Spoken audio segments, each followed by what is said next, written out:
O Senhor seja convosco, amada Igreja, e quero também estender este cumprimento e esta saudação a todo o povo que me está assistindo agora neste vídeo, lá em casa. Que o amor e a paz de Jesus e que o Espírito Santo ilumine as nossas almas e os nossos corações, para nós entendermos tudo aquilo que vai ser falado esta noite. Evangelho de Marcos, capítulo 12.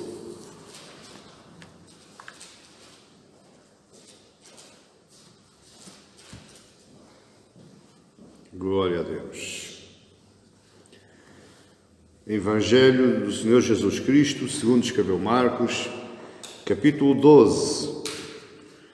E eu quero falar convosco, quero trabalhar convosco, a partir do verso 18 até ao 27. Do 18 ao 27. E com este texto eu quero pensar convosco sobre acerca da ressurreição. Acerca da ressurreição, dando assim seguimento ao nosso estudo no Evangelho de Marcos. Estamos quase no final. Marcos, capítulo 12, do verso 18 ao 27. Eu vou ler e o meu irmão acompanha na sua Bíblia. Então os saduceus, que dizem não haver ressurreição, aproximaram-se dele e lhe perguntaram, dizendo: Mestre, Moisés nos deixou escrito que, se morrer o irmão de alguém e deixar mulher sem filhos, seu irmão a tome como esposa e suscite descendência a seu irmão. Ora, havia 7 irmãos, o primeiro casou e morreu sem deixar descendência. O segundo esposou a viúva e morreu, também sem deixar descendência, e o terceiro da mesma forma, e assim os 7 não deixaram descendência. Por fim, depois de todos, morreu também a mulher. Na ressurreição, quando eles ressuscitarem, de qual deles será ela a esposa? Porque os 7 a desposaram. Respondeu-lhe Jesus: Não provém o vosso erro de não conhecerdes as Escrituras nem o poder de Deus? Pois, quando ressuscitarem de entre os mortos, nem casarão, nem se darão em casamento. Porém, são como os anjos nos céus. Quanto à ressurreição dos mortos, não tendes lido no livro de Moisés, no trecho referente à sarça, como Deus lhe falou: Eu sou o Deus de Abraão, o Deus de Isaque e o Deus de Jacó. Ora, Ele não é Deus de mortos, e sim de vivos. Laborais em grande erro. Até aqui a palavra do Senhor. E com o auxílio do Senhor Santo Espírito, eu irei expor este texto, de forma que nós percebamos o que é que Jesus quis falar àqueles saduceus, àqueles líderes religiosos, acerca da ressurreição e qual é a importância deste assunto para a nossa vida hoje. Marcos está narrando a última semana de vida de Jesus enquanto aqui na Terra, enquanto ser vivo aqui na Terra. E esta é a última semana da passagem que ele tem, é a última semana que ele tem, que lhe falta para cumprir a missão que o Pai lhe enviou. Se entregar a si mesmo naquela cruz, por amor de toda a humanidade. Vamos retornar um bocadinho atrás para nós percebermos o que é que Marcos quer, ou qual é o pensamento de Marcos, quando ele narra este texto, que é narrado também por o evangelista Mateus e por o evangelista Lucas, Mateus 22 e Lucas 20. Marcos está escrevendo para os cristãos da cidade de Roma. E ele tem acrescido uma grande dificuldade, porque tanto os romanos como os cristãos, os judeus convertidos a cristãos, ou os próprios romanos que se converteram ao cristianismo, eles trazem na sua bagagem uma cultura muito forte. E a cultura é a cultura greco-romana, onde os gregos davam ênfase ao conhecimento, à ciência, ao saber, e os romanos davam ênfase ao poder, à posição, ao destaque social. Ora, Marcos está apresentando um homem que nasceu de forma completamente humilde, viveu de uma forma completamente normal, como pessoa da cidade de Nazaré, uma cidade pobre. Ele cresceu de uma forma perfeitamente normal, como qualquer um de nós. Ele exerceu o seu ministério itinerante sem grandes luxos ou regalias, ao contrário dos fariseus, dos saduceus e dos escribas já do tempo. E por fim ele vai ter uma morte horrível, das piores mortes que havia naquela época. A crucificação. Mas o problema de Marcos é que ele está apresentando este homem completamente simples, normal como todos, como o Rei Salvador de toda a humanidade, mas também como o Deus que encarnou e se fez homem e andou no meio de nós. E isto era um trabalho acrescido, era um trabalho árduo. E mais uma vez aqui, Marcos nos apresenta Jesus Cristo como homem e como Deus. Porque aqui Jesus vai responder aos saduceus, antes de entrar no texto propriamente dito. Jesus vai responder aos saduceus com a boca de homem, mas com o saber de Deus. E nós vamos ver isso. E nós nos vamos alegrar nisso. Nesta passagem que nós estamos a ler, como eu disse, é a última semana, e Jesus guardou a última semana para pregar no templo. Nós vimos nas mensagens anteriores que ele entrou em Jerusalém, ele entrou no templo, ele limpou o templo, destruiu todas aquelas bancadas daqueles vendedores ambulantes e dos cambistas da moeda, ele parou o serviço do templo. E agora aqui ele começa numa série de 5 debates contra os líderes religiosos. Porquê? Porque ele parou o serviço do templo. Ele teve a coragem, a ousadia de chegar ao templo e dizer: rua! Vocês não sabem que a casa do meu pai é casa de oração e não é lugar para salteadores? E ele, no primeiro embate que ele tem, é quando os fariseus lhe perguntam: com que autoridade tu fazes estas coisas? E Jesus faz uma série de perguntas e eles não sabem responder. E então Jesus diz: também não vos respondo. Esse foi o primeiro embate. No segundo debate, foi a maneira ardilosa como os escribas, os fariseus e os herodianos foram perguntar a ele, como sendo mestre e como sendo verdadeiro, se era lícito pagar ou não o tributo a César. E Jesus, com toda a sabedoria de Deus, claro, lógico, ele responde: dai a César o que é de César e dai a Deus o que é de Deus. Agora, o terceiro embate é a vez dos saduceus. E para você saber quem é o saduceu, porque de todos os setores, de todas as seitas, digamos assim, que existiam em Israel, os saduceus eram os piores. Porquê? Eu fui retirar do Wikipédia um texto para você perceber quem era o saduceu. Porque o saduceu não se dava com ninguém em Jerusalém. Mas quem era o saduceu? Então, o texto que está no Wikipédia é o seguinte: os saduceus, em hebraico, quer dizer Sedoquim Bene Sadok, ou os Zadoquitas, ou também são chamados por os Saduquitas.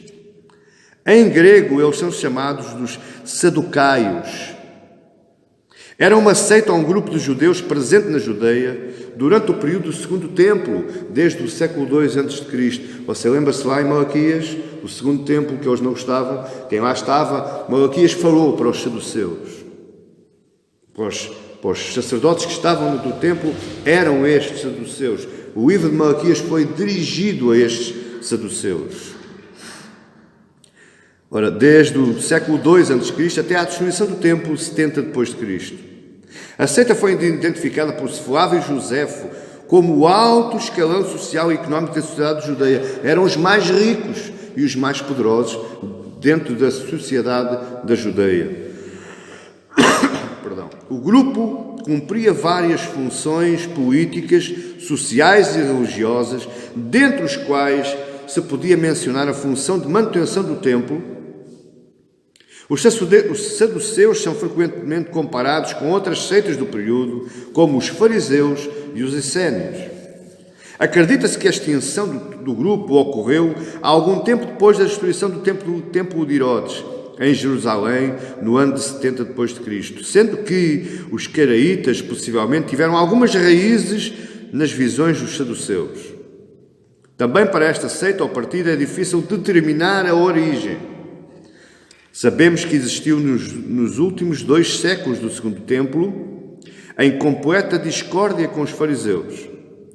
O nome parece proceder de Zadok, hierarca da família sacerdotal dos filhos de Zadok, que, segundo o programa ideal da Constituição de Ezequiel, deveria ser uma única família a exercer o sacerdócio na Nova Judeia. De modo que dizer saduceus era como dizer pertencentes ao partido da estirpe sacerdotal dominante. Diferiam dos fariseus por não aceitarem a tradição oral. Na realidade, parece que a controvérsia entre eles foi uma continuação dessa hostilidade que havia começado no templo dos Macabeus, entre os helenizantes e os ortodoxos. Com efeito, os saduceus, pertencendo à classe dominadora, tendo a miúdo contacto com ambientes helenizados, estavam inclinados a algumas modificações ou helenizações. O conflito entre estes 2 partidos foi o desastre dos últimos anos de Jerusalém judia. Suas doutrinas são quase desconhecidas, não havendo ficado nada de seus escritos.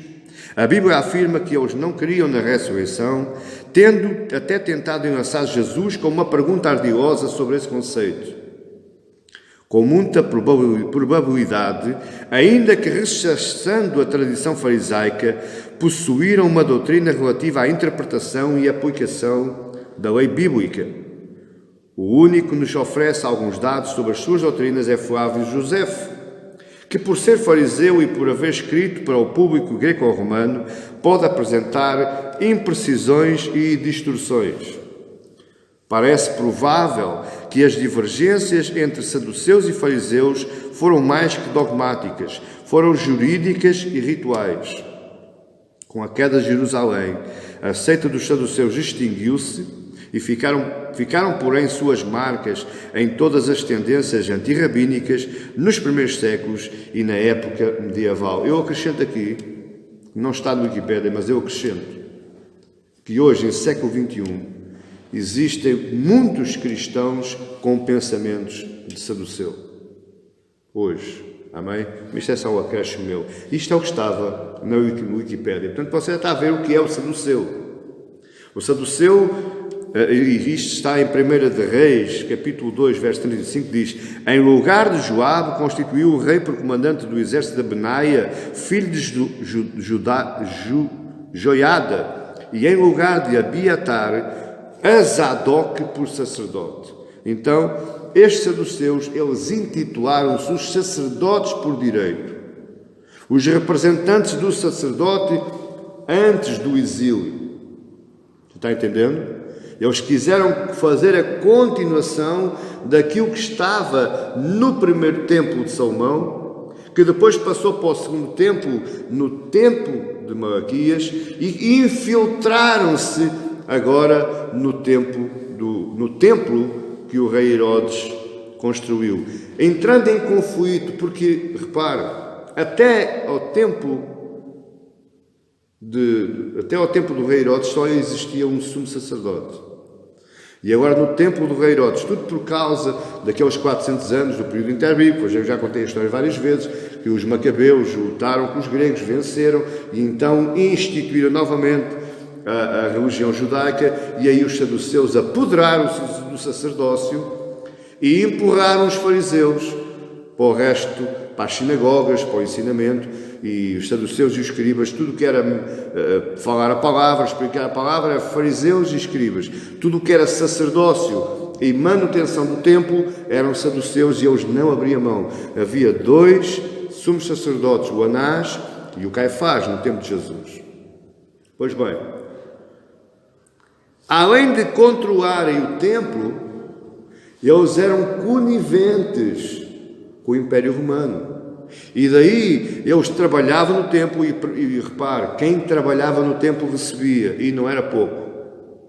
Eles, além de trabalharem no templo, o sacerdócio, eles também ainda exerciam funções públicas, políticas e sociais, amando e sendo pagos pelo Império Romano. Eles eram um grupo extremamente rico e poderoso em questões de política e da sociedade. Se nós virmos em Atos 5:17, a Bíblia vai tornar a falar nos saduceus, e a Bíblia é clara. Para quem me está a ouvir hoje, a Bíblia é clara. A palavra seita é bíblica. A palavra seita não é nenhuma invenção de homem. Não foi o pastor João que inventou a palavra seita.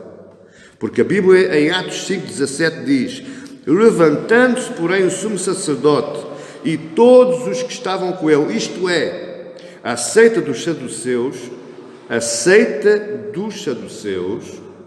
você reparou o que foi a Bíblia que está dizendo? Tomaram-se de inveja. Verso 18, prenderam os apóstolos e os recolheram à prisão pública. A seita dos saduceus e o seu sumo sacerdote prenderam os apóstolos. Por isso, quando nós falamos de seita, existe um porquê. O que é uma seita? Para quem não sabe, eu vou explicar.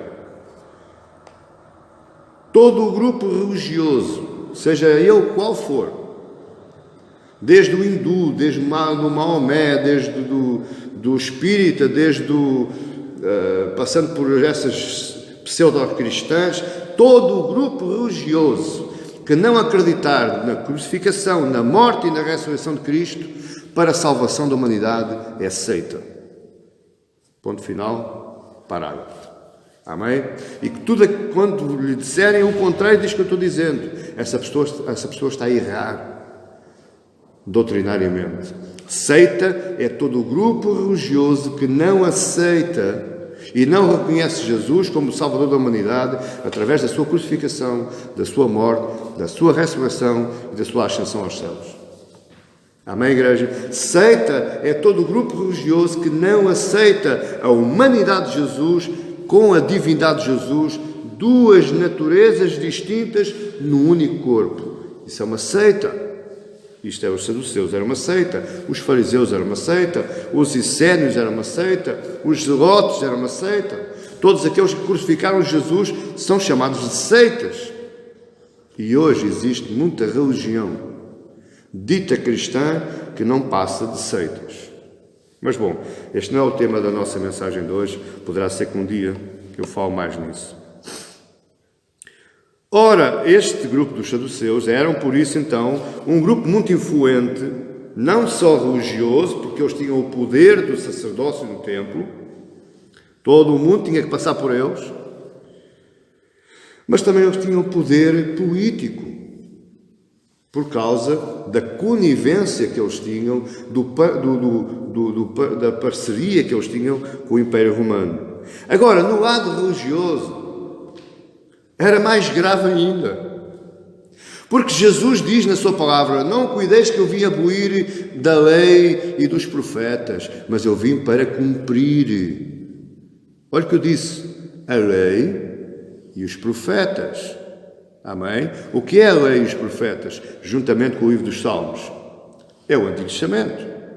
Ora, no lado religioso, estes homens, por isso é que eles confrontavam-se com os fariseus, estes homens só consideravam como verdade de Deus os únicos, o Pentateuco, os primeiros 5 livros da Bíblia, ou seja, a lei de Moisés. Estes homens intitulavam-se como os discípulos verdadeiros de Moisés. Todo o resto do Antigo Testamento, profetas, livros poéticos, os salmos, tudo isso eles não se interessavam, eles diziam que não era. Então, se eles vivessem no tempo do Novo Testamento, era pior ainda. A Bíblia deles era pequenininha, só 5 livros, só o Pentateuco. E também eles desprezavam, como nós lemos lá na passagem, eles desprezavam as tradições orais. O que é as tradições orais? É os ensinamentos que havia de pais para filhos. Ou seja, era a história da nação de Israel, era o mover de Deus, era a intervenção de Deus na história de Israel. Isso está na Bíblia, mas havia histórias que eram contadas de pais para filhos. Essas tradições eles também não aceitavam. Logo, eles rejeitavam a doutrina da ressurreição, da imortalidade da alma e dos anjos. Se nós formos a Atos 23:8, o autor diz assim: pois os saduceus declararam não haver ressurreição, nem anjo, nem espírito, ao passo que os fariseus admitem todas essas coisas. Esse era o confronto entre os saduceus e os fariseus, porque os fariseus acreditavam nestas coisas, os fariseus, mal ou bem, acreditavam nos profetas, acreditavam no livro dos Salmos, acreditavam nos livros poéticos, e os fariseus acreditavam nisso. Logo, ao acreditarem nesse conjunto de livros que é o Antigo Testamento, eles acreditavam na ressurreição, porque a Bíblia fala no Antigo Testamento na ressurreição. Eles acreditavam nos anjos e eles acreditavam no Espírito Santo. Nesta forma de pensar, meus amados irmãos, eles estavam relativizando a soberania de Deus.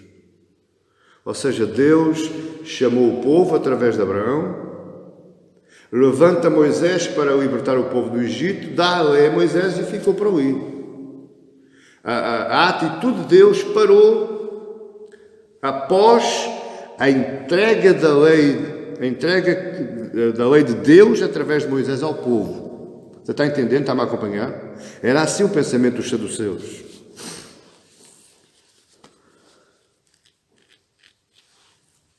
O objetivo da aproximação a Cristo, aqui no texto que nós lemos,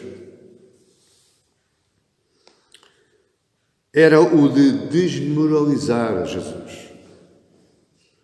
Eles estavam tão cientes das suas convicções que eles pensaram que ao fazer este tipo de pergunta, que é uma pergunta retórica, mas de resposta extremamente difícil, eles estavam tentando desmoralizar a Cristo.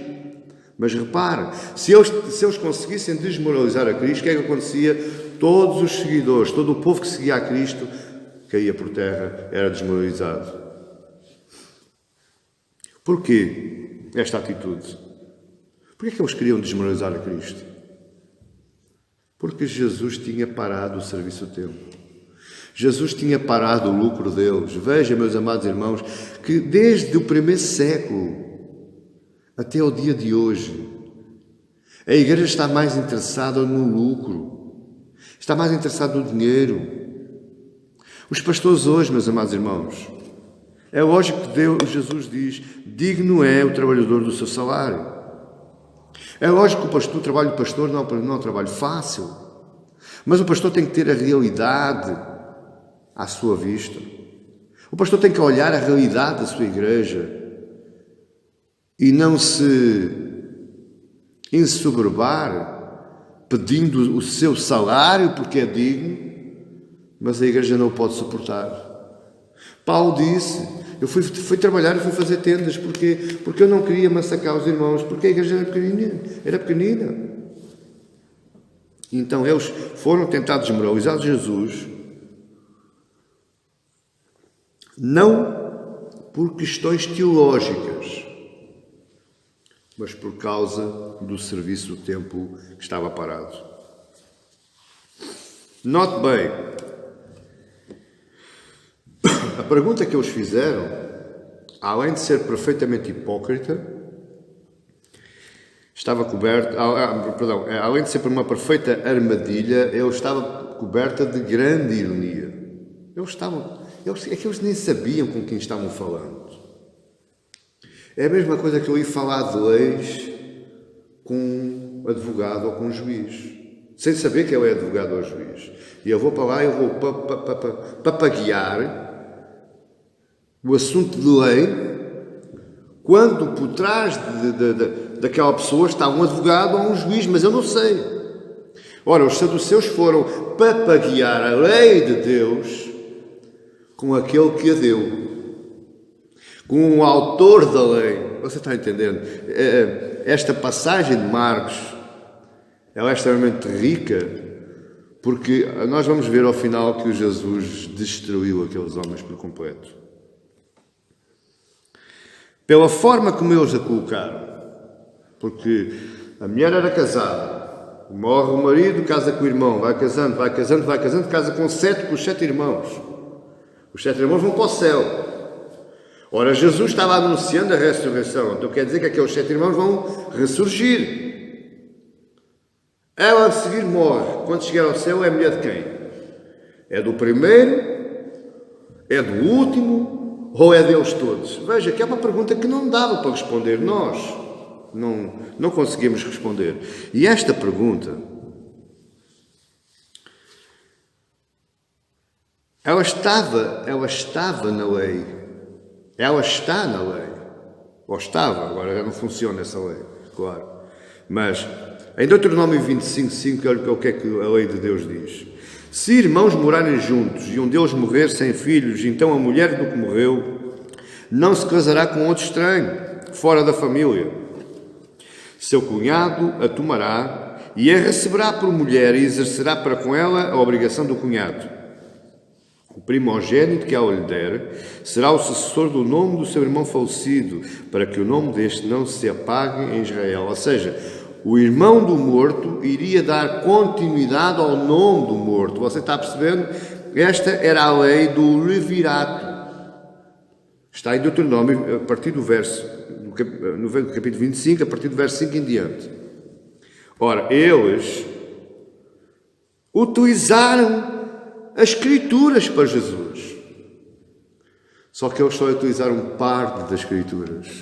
Lembra-se aqueles nossos queridos irmãos, pastores e líderes, que retiram textos do contexto com pretexto? Um pretexto enganoso. Assim o fizeram. Isto não é novo. Isto de retirar textos do texto, do contexto. Isto não é novo, não é novidade. Isto não nasceu só no século XX ou no século XXI. Isto vem desde o primeiro século. Isto vem desde, sei lá, se calhar até antes do primeiro século, até antes de Cristo, possivelmente, porque eles estavam habituados a esta tramóia de corromperem as Escrituras a seu belo prazer. Eles entregavam aquilo que queriam entregar para receber aquilo que eles queriam receber. Você está entendendo o que eu estou dizendo? Só que eles deram-se mal com Jesus. O que eles estavam era utilizando o principal argumento teológico humano. Ou seja, eu leio, entendo humanamente, não espiritualmente, eu entendo humanamente, interpreto à minha maneira e aplico da maneira como eu quiser, que me soar melhor. Era isto que eles estavam fazendo. Mas tudo com a ironia e a ver se desmoralizavam a Cristo, para que depois dissessem: vês, para que é que tu foste ao templo? Para que é que tu fizeste aquele espetáculo? Era isto que eles queriam. Era dar continuidade ao serviço do templo e desmoralizando assim Jesus. Pela lógica humana, meus amados irmãos, e você pense comigo, tem alguma lógica à pergunta deles? Dá para responder à pergunta deles? Porque eles disseram assim para Jesus: entenda isto. Se há ressurreição, nós não acreditamos. Mas se tu nos dizes que há ressurreição, agora explica-nos de quem é que a mulher é esposa. É do primeiro? É do terceiro? É do quinto? É do sétimo? De quem é que é a esposa? Estas questões, quando nós pensamos, e agora para mim entenda isto, quando nós pensamos nas questões bíblicas e nas questões espirituais, através da lógica humana, nunca encontraremos saída. Nunca encontraremos resposta. Porque o próprio Paulo diz: porque ele escolheu os fracos para confundir os fortes, e escolheu os incultos para confundir os cultos. Estes cultos aqui, os saduceus podem se introduzir neles. E isto porquê que eu estou dizendo? Porque se nós formos para o contexto da época de Jesus, era perfeitamente normal as questões de Deus, as questões bíblicas, serem tratadas pela lógica humana. Porque era a cultura helenísta, a cultura grega, que estava em vigor. E como eu disse no início deste sermão, Marcos está falando para uma cultura greco-romana. E a cultura grega estava já, imperava já, nos tempos de Jesus, até um pouquinho antes. Logo a seguir, ao século 100, ao ano 100 a.C., os gregos começaram-se a introduzir a cultura grega, a língua, o pensamento grego, a lógica, e os gregos trabalhavam com lógica humana, com pensamento humano. Eles olhavam para um texto e, logicamente, humanamente, eles davam solução à coisa. E era isso que os saduceus estavam fazendo. Mas o engano dos saduceus, eles só se enganaram num problema. Porque eles disseram: ora, quem é a esposa? Os 7 a desposaram. Só que o único engano dos saduceus é que diante deles não era um homem que lá estava. Ou, melhor dizendo, diante deles, dos saduceus, e diante de todo o povo que estava lá assistindo àquele espetáculo, não era apenas um homem que lá estava. Quem lá estava era um homem, mas também estava o Deus Todo-Poderoso, o Criador do céu e da terra, o Verbo vivo, aquele que criou. Quem lá estava diante deles era o mesmo que deu a palavra a Moisés no Monte Sinai. Portanto, tudo aquilo que ele estava dizendo era nada. Porque aquilo que eles estavam pensando, já Jesus tinha falado lá atrás. Amém, igreja, você está entendendo? E agora, olha, a primeira resposta de Jesus, esta foi a pergunta deles. Uma pergunta irónica, uma pergunta maliciosa, uma pergunta em género de armadilha, uma pergunta tentando desmoralizar a Cristo, mas agora a resposta de Jesus divide-se em duas partes. A primeira resposta de Jesus, na verdade, não é uma resposta. Na verdade, é uma advertência. E diz assim, verso 24: respondeu-lhes Jesus, ao fim de ouvir esta asneirada, então Jesus respondeu: não provém o vosso erro. Ou seja, não será que o vosso erro prende-se no facto de não conhecerdes as Escrituras nem o poder de Deus? O que Jesus está dizendo é: será que vocês são tão arrogantes, pensando que conhecem as Escrituras, mas se calhar nem as conhecem? Esta é quase uma advertência. Não, esta é uma advertência. Mas agora repare, esta resposta de Jesus tem um segredo. Na sua Bíblia está erro, sim ou não? não provém o vosso erro. Quando Jesus profere esta palavra erro, a palavra erro no grego quer dizer, é a mesma palavra para planeta. Exato, é isso mesmo que você está pensando. O planeta lá em cima. A palavra erro que Jesus falou é a mesma palavra que para planeta. E um planeta, como nós sabemos, vive vagueando no espaço sideral.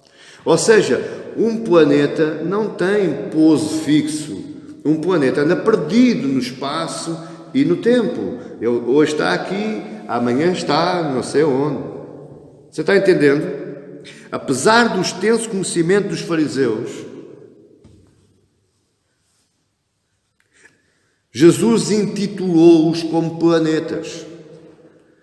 Ou seja, como que perdidos vagueando quanto à sua interpretação da lei. O que Jesus estava dizendo para eles é: vocês leem, mas não entendem nada. Vocês estão desgarrados do pensamento de Deus. Aquilo que eu falei para Moisés, vocês não entenderam nada. São planetas, são perdidos, são vagueantes. E, meu irmão, quantos não há hoje aí? A nossa igreja, a igreja evangélica, está pecando por causa dos planetas. Dos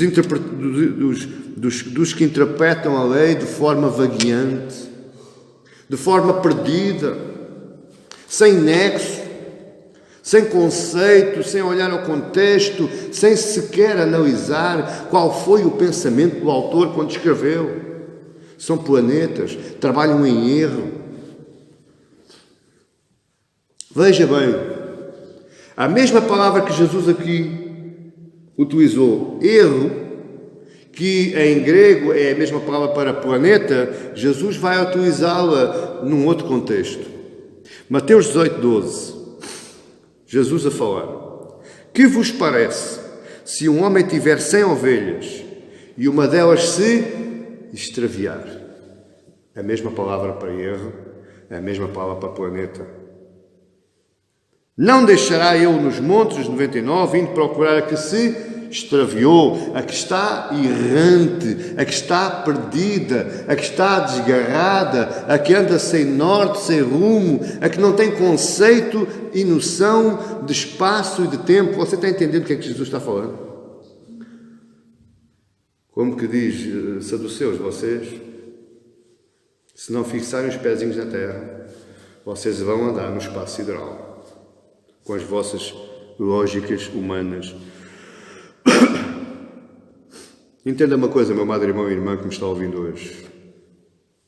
Muitos têm bom conhecimento teológico, não há dúvida. Muitos têm a Bíblia da ponta da sua língua. Eu às vezes até fico assim um santo invejoso, porque eles sabem versículos e às vezes até sabem as páginas da Bíblia. Eles proclamam os versículos sem abrir a Bíblia. Textos inteiros sem abrir a sua Bíblia. Eles decoram aquilo. Muitos têm pleno conhecimento teológico. Eles sabem a história bíblica, eles sabem o contexto e a cultura o contexto de vida e de cultura do povo. Eles sabem até a língua que se falava, o hebraico e o grego.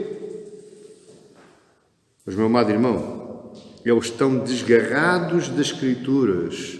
Porquê? Porque eles não conhecem o poder de Deus. E assim, eles passam a atuar pela sua própria lógica.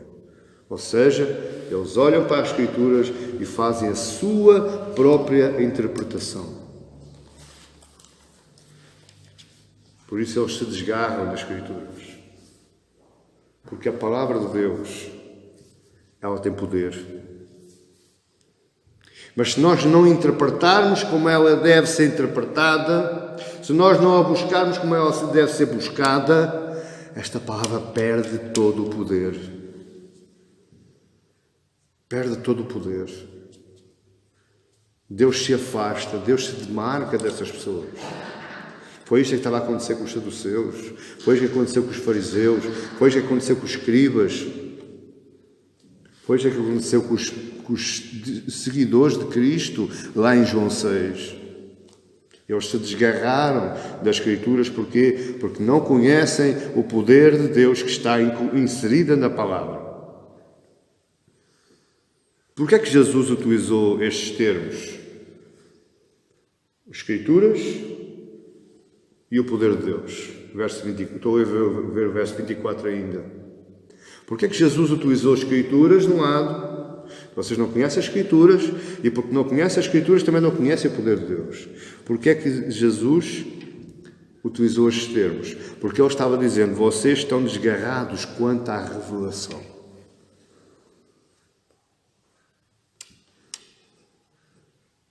Não percebi, pastor, eu vou explicar. O que Jesus estava dizendo àqueles saduceus é que desde Gênesis a Apocalipse, desde a primeira até a última página, toda a Bíblia, toda a Escritura Sagrada fala somente de uma pessoa, Jesus Cristo. Diante dele estava aquele de quem a Bíblia fala. E mais lindo ainda, é que a Bíblia fala de Cristo, mas a Bíblia é Cristo a falar. Não dá, meu amado irmão. Não dá para eu afastar Cristo da Bíblia. Não dá. E também não dá para eu afastar a Bíblia de Cristo. Não dá para eu seguir a Cristo e não querer saber da Bíblia. Não dá para eu querer saber da Bíblia e não querer saber de Cristo. Porque a Bíblia fala de Cristo e Cristo fala da Bíblia. Ou fala através da Bíblia. Ele é a história da redenção. Toda a Bíblia é a história da redenção. Não dá para eu separar livros. Não dá para eu separar textos. Não dá para eu separar capítulos. Porque toda a Bíblia, desde Gênesis 1, capítulo 1, verso 1, até Apocalipse 22, verso 21, toda a Bíblia fala da redenção, toda a Bíblia fala de Cristo. Toda a Bíblia. Por isso eu digo, meus amados irmãos, as Escrituras não é, ou não são, um livro religioso. O facto de eu ter uma Bíblia não faz de mim um cristão ou um religioso. Porque a Bíblia não é um livro religioso. A Bíblia não é um livro para eu... Claro que eu próprio eu faço isso muitas vezes até inconscientemente. Eu respeito este livro. Para que você veja. Se eu estiver sentado ao meu computador e se eu tiver a minha Bíblia fechada, e se eu tiver lá a caneca de café que logo de manhã, quando acordo, uma caneca grande de café, eu ligo o meu computador e penso logo, puxo as folhas, puxo a caneta e meto a Bíblia ao pé de mim. Eu não pus a caneca de café em cima da Bíblia. Eu respeito este livro. Mas este livro não é um livro de religioso. É muito mais que isso. Este livro é um livro comportamental. Este livro me ensina a viver da mesma forma que Jesus viveu. Este livro me ensina a pegar a minha cruz e seguir após Ele. Este livro me ensina a eu percorrer o caminho estreito que me leva à salvação. Este livro me ensina a eu ter comportamentos dignos de ser chamado Filho de Deus, irmão de Jesus, co-herdeiro com Cristo. Amém, igreja? Bem, não um livro religioso, que era o que os saduceus estavam fazendo quanto ao Pentateuco. E agora repare, Jesus sempre confrontou todas as situações e todas as questões, todas as perguntas que fizeram a Jesus, todas as armadilhas, todos os ensinamentos, todos os conselhos que os discípulos pediram, todos os debates que Jesus teve, todos os milagres que Jesus operou, Foi com base nas Escrituras. O tempo de ministério de Jesus, 3 anos e qualquer coisa, fora a vida dele, excepto aos 12 anos, que ele disse logo: calma que eu estou analisando as palavras do meu Pai. Mas desde os 30 até aos 33, toda a vida de Jesus se baseou nas Escrituras Sagradas. Tudo aquilo que ele fez, tudo aquilo que ele falou, todos os caminhos que ele percorreu, tudo isso foi baseado nas Escrituras. E eu posso provar isso. Sabe como? Existe no Velho Testamento, no Antigo Testamento, cerca de 300 profecias acerca de Jesus e da salvação. Existe um estudo que diz que um homem normal, perante as 300 profecias, um homem normal, durante toda a sua vida, ele só conseguiria possivelmente cumprir 2 ou 3 profecias. Jesus, em pouco mais de 3 anos, ele cumpriu as 300. Fora, quando nasceu, também cumpriu mais 3 ou 4. Você está a perceber o que eu estou dizendo? Porquê? Porquê é que ele fez isso? Porquê é que ele cumpriu as Escrituras? Ou as profecias? Porque toda a sua vida foi baseada nas Escrituras. Toda a sua palavra, toda a sua atitude, todos os seus gestos, foi baseado nas Escrituras. E quando ele diz aqui o vosso erro, porque vocês andam desgarrados quanto à revelação de Deus, porque não conhece a revelação de Deus, porque não conhece as Escrituras Sagradas como ela é, porque não conhece o pensamento de Deus, porque não conhece o objetivo, o propósito de Deus para salvar o homem e por isso enviou o seu Filho, então também não conhece o poder de Deus.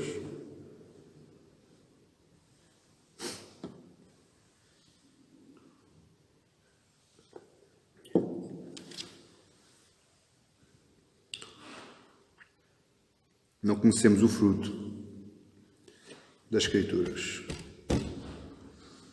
E o fruto das Escrituras chama-se o poder de Deus. Romanos 1,16 diz assim: porque não me envergonho do Evangelho. Para que você saiba, o Evangelho não é só Mateus, Marcos, João e Lucas. O Evangelho é a Bíblia. Desde Gênesis, novamente, desde Gênesis a Apocalipse. Porque toda a Bíblia fala de salvação. O Evangelho é a proclamação das boas novas de salvação. O Evangelho é a Bíblia toda. Então Paulo diz: porque não me envergonho do Evangelho, porque é o poder de Deus para a salvação de todo aquele que crê, primeiro do judeu e também do grego. Amém? Por isso muitas vezes eu fico apreensivo quando eu ouço dizer: eu estou ungido pelo poder de Deus. Eu tenho poder para movimentar céus e terra e montes, curar, e tenho o poder de Deus para curar, e tenho o poder de Deus para profetizar, mas não percebe nada da Escritura. Está desgarrado da revelação da Bíblia. Está desgarrado quanto ao propósito divino. Mas quer o poder de Deus, ou tem o poder de Deus. Ele tem tudo menos o poder de Deus. Esses que falam assim. Só encarnando o Evangelho, só introduzindo o Evangelho em nós, é que nós podemos receber o poder de Deus para a salvação. Contrariamente o que é que Jesus estava aqui querendo dizer? O que Jesus estava querendo dizer é que se vocês percebessem o espírito do Evangelho, se vocês não tivessem desgarrados das revelações, vocês entendiam que Deus não salva ninguém para que a nossa alma durma eternamente. Pastor, não compreendi, eu vou-lhe explicar. O saduceu, a concepção lógica humana dele era assim: não acreditava na ressurreição, não acreditavam nos espíritos, não acreditavam nos anjos. Então, o que é que eles acreditavam? Acreditavam que quando morriam, a sua alma dormia eternamente. Dormia para sempre. Não havia ressurreição. A alma dormia eternamente. Então qual era a solução? A solução era viver intensamente a vida aqui. Por isso é que eles eram ricos, poderosos. Eles buscavam essas coisas. Porque eles pensavam assim, eu agora vou viver intensamente esta vida, porque quando morrer a minha alma vai dormir eternamente. Era por isso que eles viviam intensamente a sua vida terrena. Mas temos a segunda parte da pergunta, da resposta de Jesus. A primeira parte da resposta foi mais uma advertência. Foi como que explicar o quão errados eles estavam quanto à sua concepção de Escritura. Agora, a segunda parte está do verso 25 ao verso 27. E aqui Jesus vai tratar agora da ressurreição. Jesus vai explicar aos saduceus porque é que ele disse que eles estavam errados. Porque é que ele disse que estavam desgarrados? Porque no verso 25 diz, pois, ora, não conhece as Escrituras nem o poder de Deus. Verso 24, pois, quando ressuscitarem dentre os mortos, nem casarão, nem se darão em casamento, porém são como os anjos dos céus. Veja, o que é que Jesus disse? Eles não acreditavam nem em ressurreição, nem em anjos. E Jesus diz, olha, quando eles morrerem, vão ressuscitar e vão ser como os anjos. É tudo aquilo que vocês não acreditam. Eu estou-vos a explicar tudo aquilo que vocês não acreditam. E tudo aquilo que vocês andam enganando o povo. Jesus não se preocupa bem em explicar, mas ele quis afirmar a sua teologia indo de encontro ou contra aquilo que os fariseus não acreditavam. Ressurreição e anjos. Mas nós hoje aqui, para nós hoje, nós precisamos de perceber, porque é confuso, não é? Eu tenho a esposa, já agora já que Deus me deu esta esposa, eu iria aproveitá-la na eternidade. Sim ou não? Eu morria ao primeiro, depois a gente lá encontrava-se e continuava a nossa vidinha. Por que é que Jesus diz que não? Lá nem se casam, nem se dão em casamento. Ou seja, nem continuam o casamento, nem arranjam um casamento lá. Lá não há nada disso. Porquê que ele disse isso? Porquê é que nós precisamos de entender isso? Porque é verdade, sim, porque Paulo fala. Quando nós ressuscitarmos em Cristo, é-nos dado um outro corpo, não este, como muita gente afirma aí. Eu não concordo, e até que me provem pela Bíblia, eu nunca vou concordar. Porque o que a Bíblia me diz é que eu vou receber um outro corpo glorificado, exatamente o mesmo corpo que Cristo recebeu. Um corpo de homem, mas glorificado. Não um corpo com a natureza pecaminosa, não um corpo deteriorado com a idade. Não é este corpo que vai ressuscitar. É um corpo glorificado. Embora a Bíblia também diz que quando eu chegar ao céu, eu vou conhecer as pessoas com quem eu me dei, que são meus irmãos. Portanto, quando lá chegar, vou dar um beijo à minha mulher. Na face, claro. Já não há beijinho, coisa. Você está entendendo? Nós precisamos entender isso. Porque nós vamos sempre conhecer as pessoas lá. É Paulo que nos fala. Que teremos pleno conhecimento daquilo que se passa, daquilo que se passou, mas com outro corpo. Mas porquê é que Jesus diz que não se dão em casamento nesse caso? Por a simples razão que a procriação foi designada somente para a existência terrena. A procriação foi um mandamento de Deus, quando Ele disse a Adão e a Eva, vão, multipliquem-se. Porquê? Porque eles eram habitantes da terra. e nós sermos habitantes do céu. Não tem nada a ver. Pastor, mas Deus diz que, a Bíblia diz que vem novos céus e nova terra, mas a Bíblia também diz que os céus e a terra passarão. Isto que você conhece aqui vai tudo embora, porque Ele fará novos céus e nova terra. E aí, nesses novos céus e nossa nova terra, não existe casamento.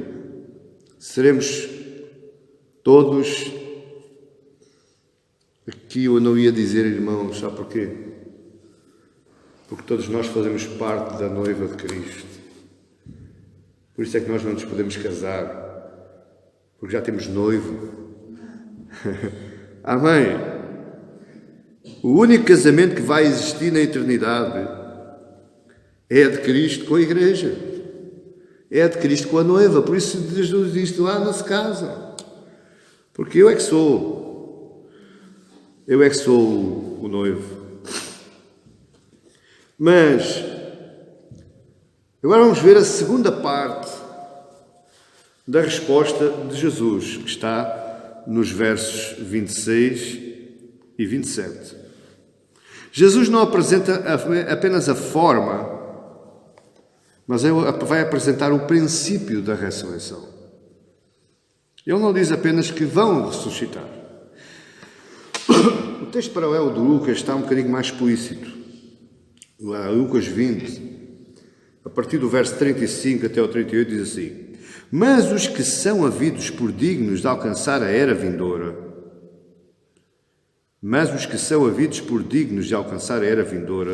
e a ressurreição dentre os mortos não casam.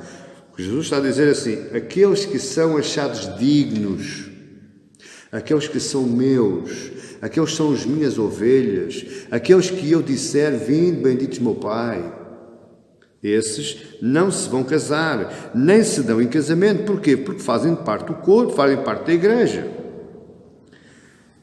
Verso 36, pois não podem mais morrer, porque são iguais aos anjos e são filhos de Deus, sendo filhos da ressurreição.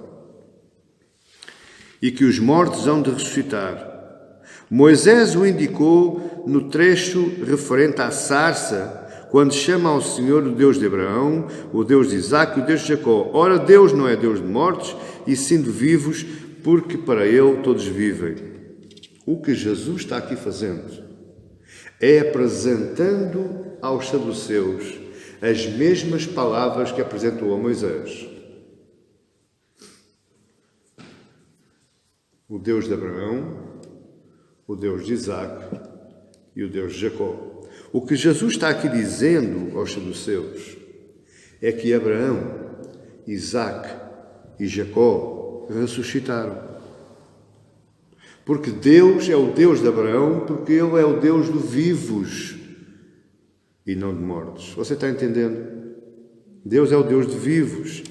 Ou seja, a base da vida terrena, a nossa base de vida terrena e a nossa base de vida pós-morte, ou a vida do porvir, essa base é Cristo. Se você acredita em Cristo, se você crê em Cristo, você vai forçosamente acreditar na ressurreição. Se você não acredita na ressurreição, você não acredita em Cristo. E deita todo o trabalho de Cristo por água abaixo. Porque o maior... Como é que eu ia te explicar? O maior milagre de Deus não foi Cristo ser crucificado. Foi Cristo ser ressuscitado. Porque Paulo vai nos dizer em Efésios que também o poder que Deus exerceu ao ressuscitar o seu Filho, assim nos exerceu a nós quando nos chamou à salvação. Nós já ressuscitámos com Cristo. Quando você entender isto, porque muitos ensinam aí que nós só ressuscitamos quando morremos. Não. Você já ressuscitou com Cristo. No dia que você abriu a sua boca, entregou a sua vida, se entregou a Cristo, de tudo aquilo que é seu é de Cristo, aí Deus exerceu o mesmo poder para o ressuscitar que exerceu para ressuscitar o seu filho lá no meio dos mortos. Ele é que ressuscitou no meio dos mortos, você não. Você, quando passar desta para melhor, e é mesmo desta para melhor, você não vai conhecer a morte. O corpo, sim. Agora, a alma, não. Você está a entender isto? É isto que Jesus está falando. E porquê é que Jesus está falando assim?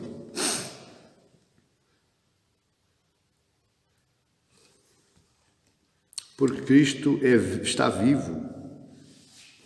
E Cristo é vida. Ora, logo, se Cristo está vivo e se Cristo é vida, então aqueles que estão em Cristo se tornam vivos com Ele. Eu não sei se você está a entender isto, a profundidade desta palavra. Há muitos cristãos que temem a morte. E eu digo-lhe hoje, você não vai conhecer a morte. Porque a morte foi o último inimigo a bater. Foi quando Ele ressuscitou. Ele venceu a morte. Ele trouxe consigo as chaves dos portões da morte e do inferno. Quando Jesus fala da alma, quando Jesus fala da ressurreição, Ele está a falar dele mesmo. Ele está se apresentando a Ele mesmo aos homens. Olha o que é que Jesus disse em João 11. A Marta. Lembra-se lá na história do Lázaro?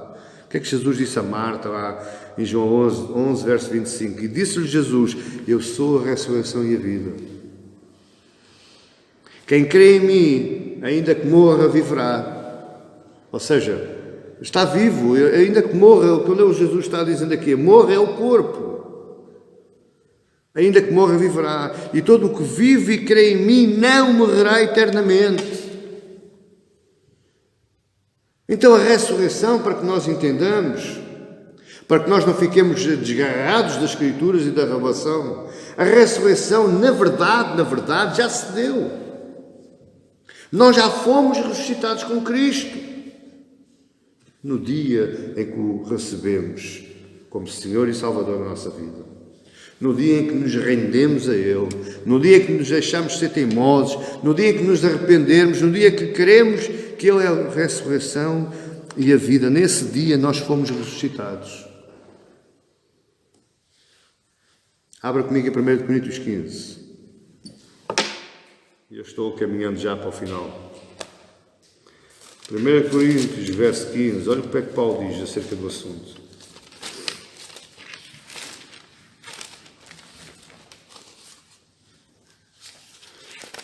Com este sermão de hoje, você pode analisar muitas vezes os enganos que nós ouvimos por aí, por esse mundo afora. E por isso é que o povo anda baralhado. Porquê? Porque fica desgarrado do Espírito da Escritura.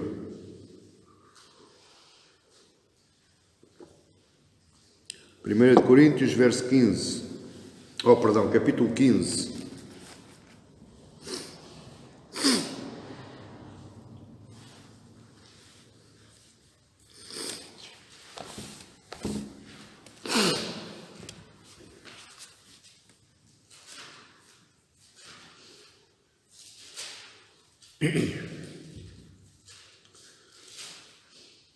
A partir do verso 12 até ao 18. Olha o que é que Paulo diz. Ora, se é corrente, ou seja, se é normal, pregar-se que Cristo ressuscitou dentre os mortos, como, pois, afirmam alguns dentre vós que não há ressurreição de mortos? Veja, os saduceus tinham as suas raízes na igreja de Corinto.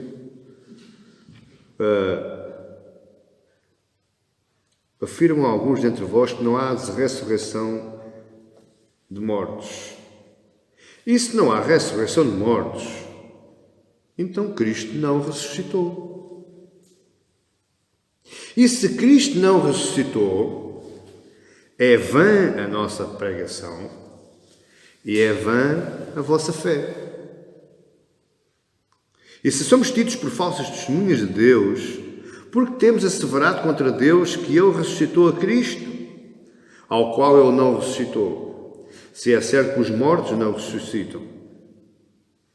Porque se os mortos não ressuscitam, também Cristo não ressuscitou. E se Cristo não ressuscitou, é vã a vossa fé, e ainda permaneceis nos vossos pecados. E ainda mais, os que dormiram em Cristo pereceram. O que Paulo está aqui dizendo Paulo está aqui numa ironia, numa santa ironia com o povo de Corinto. O povo de Corinto estava contra Paulo, porque Paulo pregava a ressurreição. Ele diz, tudo bem, vocês têm razão, não existe ressurreição. Como é que vocês podem dizer, ou podem acreditar que Cristo ressurgiu? Se não existe ressurreição de morte, então Cristo também não ressurgiu. E se Cristo não ressurgiu, nós não estamos aqui a fazer nada.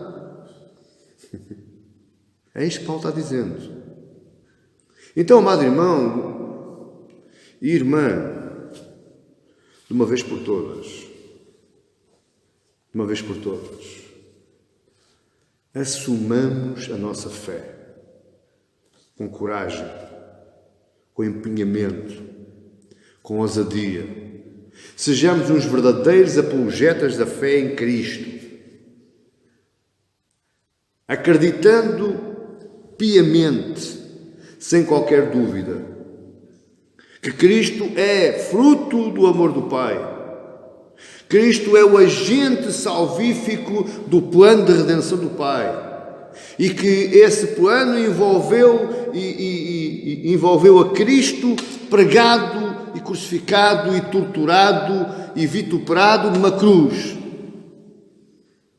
Com essa morte, com essa crucificação, Ele carregou todos os nossos pecados e todas as nossas iniquidades e todas as nossas dores.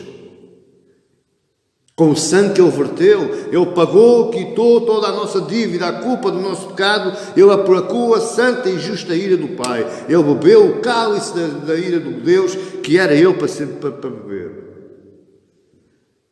Ele morreu naquela cruz. Mas ao fim de 3 dias Ele ressurgiu dos mortos e ao fim de 40 Ele ascendeu aos céus, onde está sentado à direita de Deus. Meu amado irmão, essa tem que ser a nossa convicção, sem qualquer dúvida. Porque se nós não tivermos essa convicção, meus amados irmãos, nós vamos ser uns saduceus, desgarrados quanto às Escrituras, desgarrados quanto à revelação das Escrituras, desgarrados quanto ao propósito de Deus, desgarrados quanto a Cristo. E deixe que eu lhe diga uma coisa: morrer até pode ser duro, mas morrer sem Cristo é mais duro ainda. Morrer sem Cristo é mais duro ainda. Eu queria acabar com 2 aplicações para a nossa vida. E as 2 palavras que eu queria dizer a primeira palavra é quanto às Escrituras Sagradas. O que eu tenho com a Escritura. E nós precisamos entender que as Escrituras Sagradas só revelam a Cristo. As Escrituras Sagradas, desde Gênesis a Apocalipse, elas nos trazem Cristo à nossa vida. Elas nos revelam a pessoa de Cristo. Elas nos revelam o amor do Pai. As Escrituras Sagradas nos revelam a paz que Deus nos proporcionou com a sua morte. Embora as circunstâncias, isso é um problema secundário. E porque eu preciso entender que as Escrituras revelam a Cristo, eu não posso negligenciar a leitura da Bíblia e a meditação da palavra. Eu não posso negligenciar. Porque se eu negligencio a leitura da palavra e a meditação da palavra, eu estou-me desgarrando de Cristo. Eu estou-me afastando cada vez mais de Cristo. Por outras palavras, eu quero falar, mas eu não quero ser muito duro, mas eu não encontro outra forma.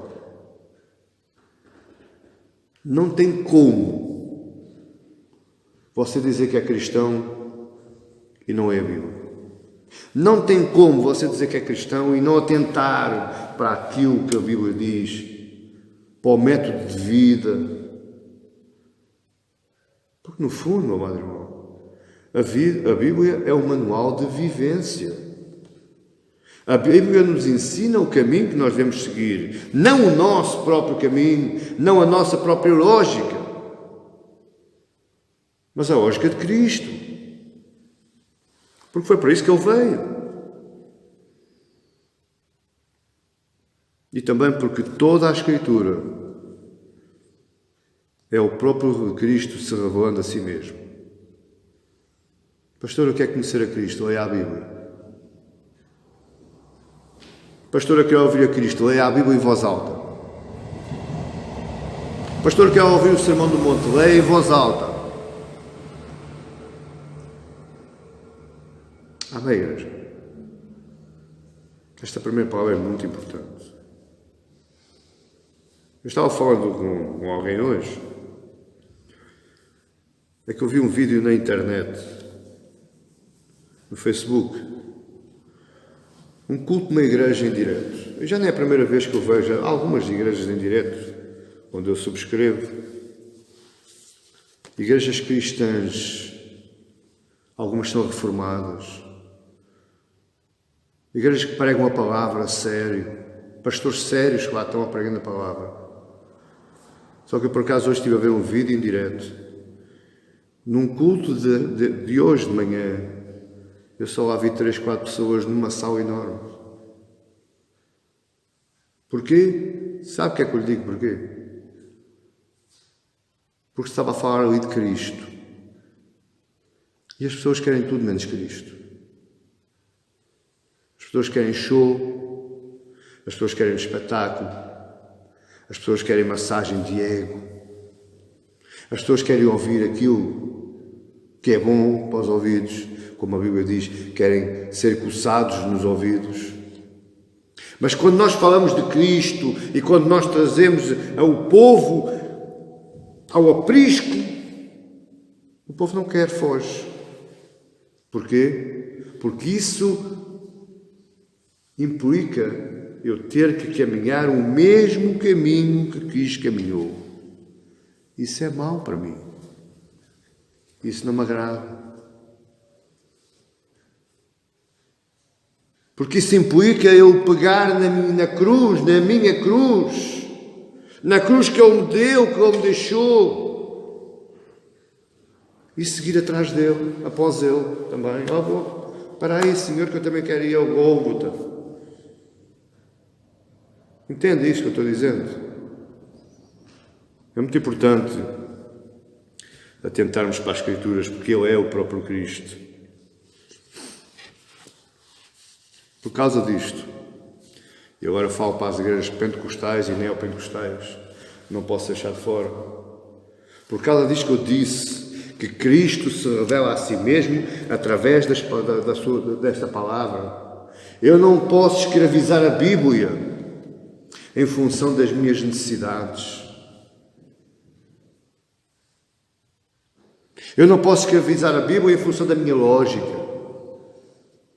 Pastor, está escrito. Está escrito que Deus já me concedeu a vitória. Está escrito, pastor. Eu sei que está escrito. Mas agora vamos ler um capítulo para trás, vamos ler um capítulo para a frente e vamos ver o que é que lá está mais escrito. Pastor, está escrito que eu sou mais do que vencedor porque Ele me amou. Está. Mas vamos ver a conversa toda. Porque quando Deus fala, Ele não fala só uma frase.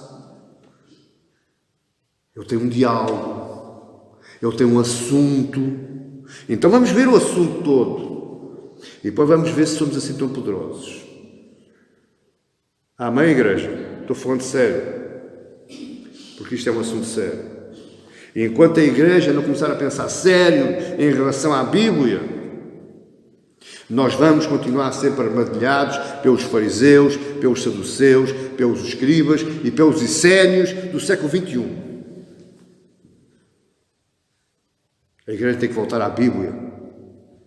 A igreja tem que voltar à palavra. Eu posso perder povo, mas eu não perco a oportunidade de falar a palavra, porque estou a falar de Cristo. Estou a falar do Salvador. Estou a falar daquele que já morreu para que eu já tivesse sido ressuscitado. Estou a falar daquele que despendeu o mesmo poder por mim que despendeu pelo próprio Filho. E eu não vou abrir mão disso.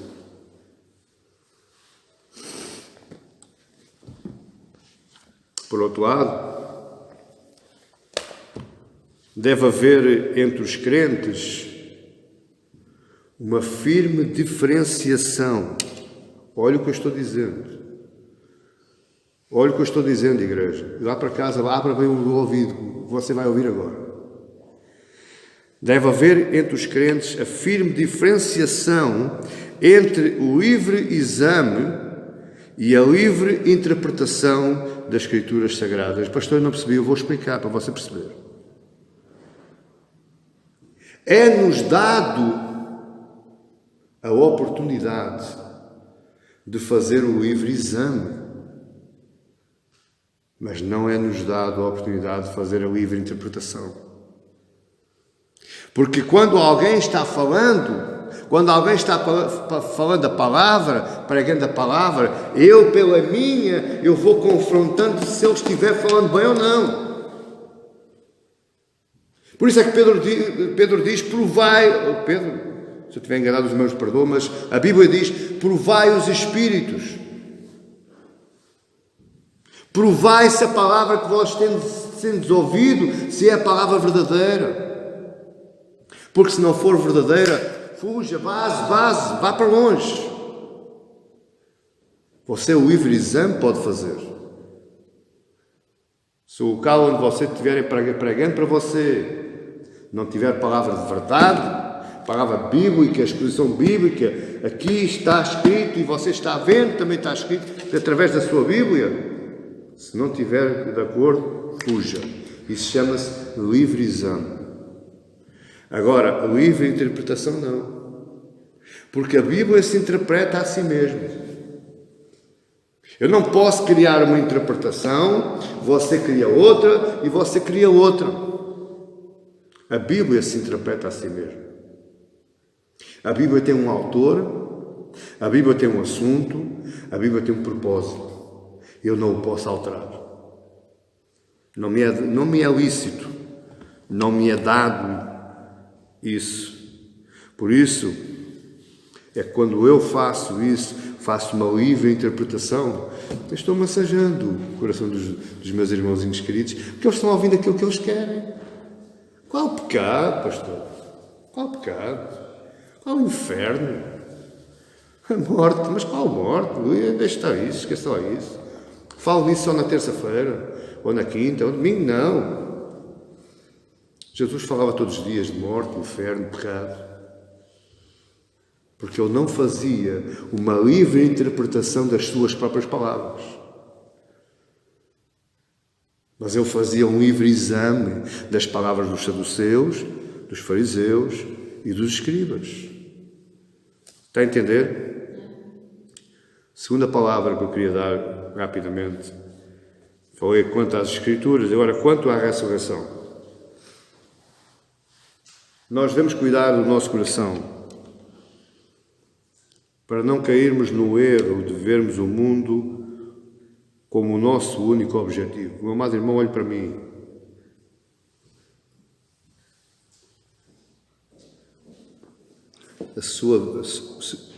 O objetivo da sua vida não é este. Não é este mundo. O objetivo final da sua vida não é o seu filho, não é a sua filha, não é o seu esposo, não é a sua esposa, não é o seu trabalho, não é o seu cargo social, não é a sua faculdade, o seu doutoramento, o seu mestrado. Esse não é o objetivo final da sua vida. O objetivo final da sua vida é você ser ressuscitado com Cristo. Esse é o único objetivo da minha vida. Pastor, não posso ter um mestrado? Pode. Pastor, não posso ter uma esposa? Pode. Um esposo também pode. Filhos, faça muitos. Quanto mais filhos tiver, mais você enche a igreja. Só que todas essas coisas não são o objetivo final da minha vida. Todas essas coisas servem para eu glorificar a Cristo. Porque se eu tenho, foi graça. Foi Cristo me dando graça. Foi Cristo disponibilizando graça. Então, eu olho para essas coisas do mundo, as coisas, que eu posso alcançar aqui neste mundo, mas como símbolos,